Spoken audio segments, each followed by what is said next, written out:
بسم الله الرحمن الرحيم walal ku soo dhawow kanaalka socdaal bulsho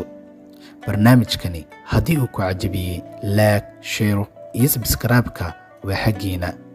fikirkaagana waa inoo muhiim ee inoogu reeb commentiga si aad inoo dhiirigelisid بسم الله الرحمن الرحيم بسم الله الرحمن الرحيم maanta waxaan rabaa inaan ka hadalno wadaadkan shalay iyo maanta iyo ilaa iyo xalay qabsaday social media kulay waxa soo galiyay social media intaba liita xitaa garaadkooda liita sababtu waxay tahay waxaan ognahay in wadaadkan hadalka ama qaabka uu ula jeeday ee ahayd si sax ah macnaha carabka qaabka uu ugu dhawaaqay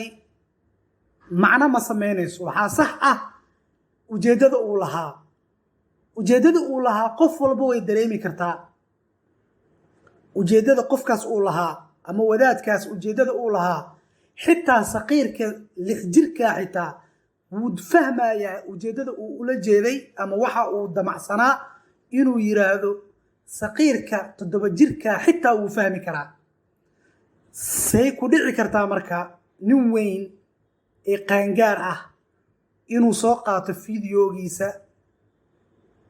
si qosol leh ama qaraaxa leh oo uga hadlo dahay wadaadku wuxuu dhahay wadaadkan wuxuu dhooyay maqla inuu yiraahdo waxaa keeni kartaa waa maangaabnimo aqli xumo garaad hooseyn asaga la xiriirta waa dad summun bukmun umyun fahum laa yacqiluun ah waxyaabo badan oo waxaa jira shactaro laga raadiyo waxyaabo badan oo waxaa jira laga raadiyo views laga raadiyo waxyaabo waxaa jira laga hadlo waxyaabo waxaa jira video aan sameeyay kaliya aan laga fiirin balse laakiin iyadoo ay ka badan tahay in aad intaasoo shactaro aad samayso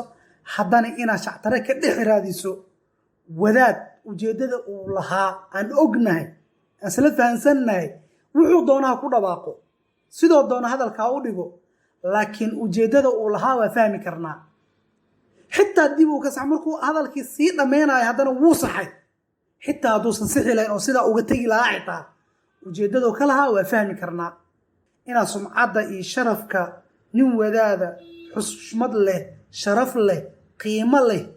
inaad halkaa ku soo qaadato waa laga fiican yahay